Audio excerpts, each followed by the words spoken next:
COVID-19 has changed the world. I'm interviewing extraordinary people on the front line, stepping up with amazing acts of kindness in the fight against this virus. Tune in to watch, support and share their inspiring stories, because together we are stronger. Ed, thank you so much for being a guest today on my special COVID-19 series of interviews. Ed, tell me what it is that you're doing and tell me a little bit more about Salute the NHS. So Salute the NHS is a organisation that was only established about 3 weeks ago, and it was designed and set up to help provide meals for the NHS during COVID-19. The main part of it is we're making meal packs that we set up a distribution hub, and we're packaging up donations from various suppliers, including people like Tesco's, Fever Tree, just something like that. And we're packaging them up. We're putting cards with them and get well soon notes to their staff, and then we're sending them to the hospitals. Wow! And who set the organisation up? Is it a charity organisation, as I understand it? So it is a charity organisation. It was set up by Dennis, who is the former owner and CEO of McLaren racing team, and also by Nigel Harris. Slightly different, going from racing to helping. Yeah, it's slightly different. And also by Nigel Harris, who's a catering and food specialist and owner of Absolute Taste. Yeah. So yeah, a lot of the team is based in Formula One. I'm from the construction industry, but it's a real collaboration of different skills, different disciplines of people to come together to help make it happen, which is really, really cool to see. It's a shame they can't get into their Formula One cars and deliver them off very quickly to the different NHS staff. Yeah, you wouldn't get many boxes in the car though. Sorry? Yeah, you couldn't. Wouldn't get many boxes in the car. Talking about that, how many deliveries are you making? What's the sort of quantities that you're producing at the moment? So the overall goal and the vision is to deliver 1 million meals across 3 months. That was our initial scope, based on the government expectation of how long it was going to be in lockdown for. So from that, we started off in our first week, had to start slow, and we started off doing 350 meals a day. Yeah. And then by week 12, we scale up to doing 18,000 meals a day. Wow, that's amazing. So what are you doing at the moment? It's week 3? So week 3, we've currently delivered 38,000 meals to date. Wow, that was up to about 5,000 meals a day.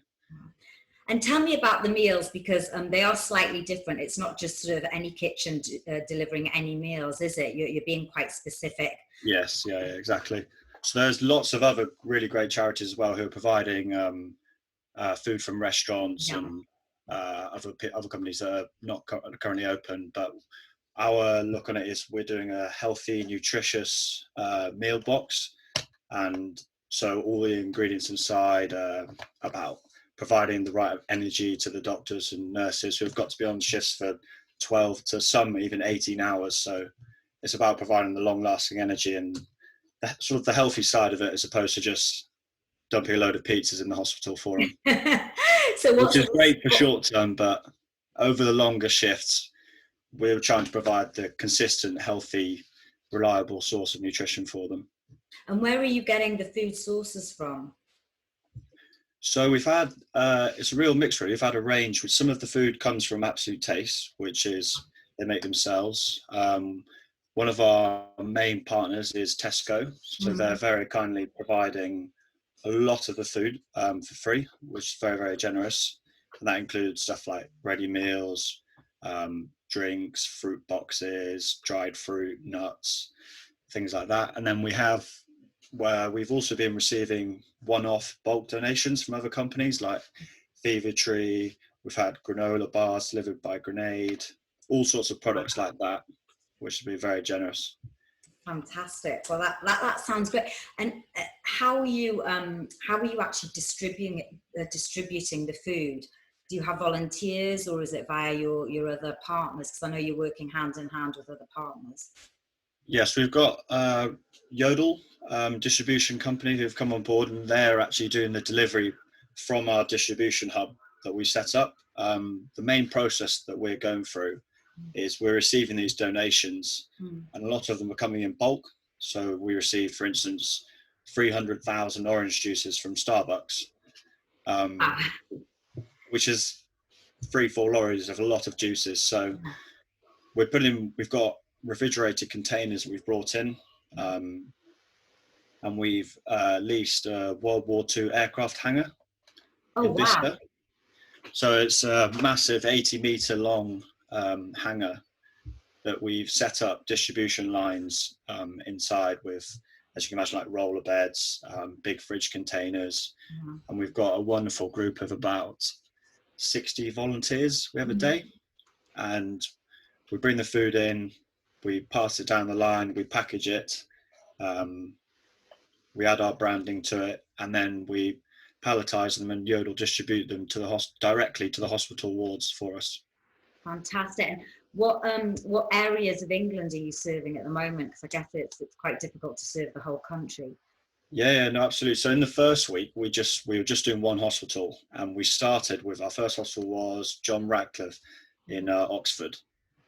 And now this week we're up to 8 hospitals, and we were covering Oxford. We had a couple in London, Great Ormond Street, Charing Cross.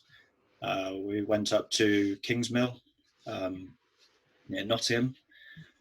Where else have we had? We've had Banbury. Mostly it's the regional hospitals that we're going for. But as you can imagine, we're having to expand every week. So next week we move up to 13 hospitals, and we're moving to Cambridge. We've got a few more in London. And from next week, we're actually feeding the Oxford Vaccine Group, which you might have heard about in the news. It's the University Research Centre that actually doing the vaccine testing, and we're the ones providing the meals for them every day. Oh, that's amazing. And Ed, what is your role in all of this? Because this isn't your normal day job. What were you doing before COVID-19? No. So it's purely, the team is pretty much made of all volunteers, and my role is as a project manager and a planner. Yeah. So I've been involved helping bring the team together, sort of tying all the different aspects together, because we've got a whole range of people from different disciplines.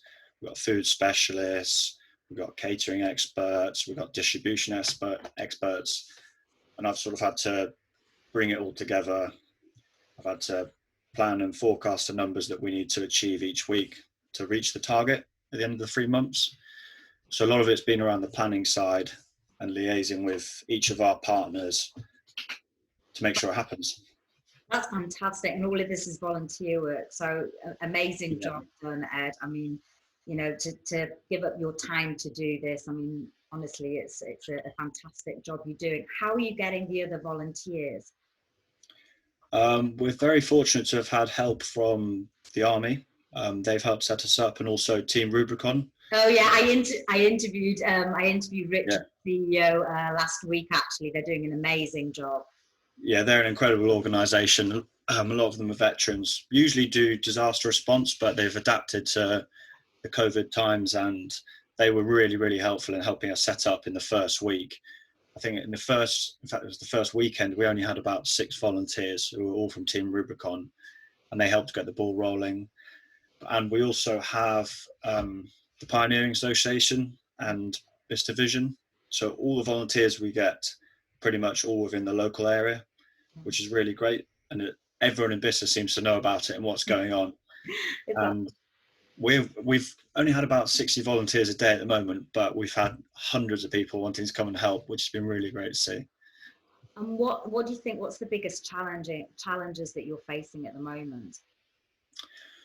Our biggest challenge probably is actually, we've set up the distribution hub that we can now scale it up quite quickly. And we've got distribution partners on board like Yodel and Tesco's are providing all the food. So we've got that in place. Our hardest part is probably actually bringing the hospitals online. They're all so busy and trying to manage their own problems, and they're getting so many offers from loads of people, and it's trying to tailor the solution so it works for them. Yeah. Because if we just provide a product that's standard and everyone gets the same thing, it may not work. We found that every hospital is completely different and operates completely differently. So we've had that struggle. So yeah, bringing them online and making sure it works for them, because each hospital wants food at a different time. They've got a different number of volunteers. And yeah, it's not as easy as just going and dumping 500 meal boxes outside the door. Of course, yeah, because like yeah. And do you help them with distribution once you get it to the door? It's not really something we can do. Each hospital has its own NHS trust, and within that, they've got their own team of volunteers, which they rely on quite a lot. So we can't, once we get it to the hospital, we drop it off and put it in their trolleys for them, and then it's managed by their volunteers from the trust. But we also can't go inside the hospitals, obviously. Yeah, for COVID, yeah, of course. Yeah. And how are you funding this? Do you I mean, it's a charity. Is it just done purely by donations? How are you getting the word out so people can donate? Yeah, so pretty much all of the actual resources we've got are donations from lots of our kind partners. A lot of the food, in fact, pretty much all of it is free donations and distribution. We have Ron Dennis, the founder, did put in £1 million seed money at the start. Wow. Which has been really great. It's helped us set up, and obviously some things do come at a cost, and so we are paying for some of it, but a lot of it has been donations, which is really great. What else do you need at this stage? What else do we need to make it happen? Yeah. So the donations we're getting are really great, and it means we can provide a variety each week to the hospital. We're not just providing the same meal every week.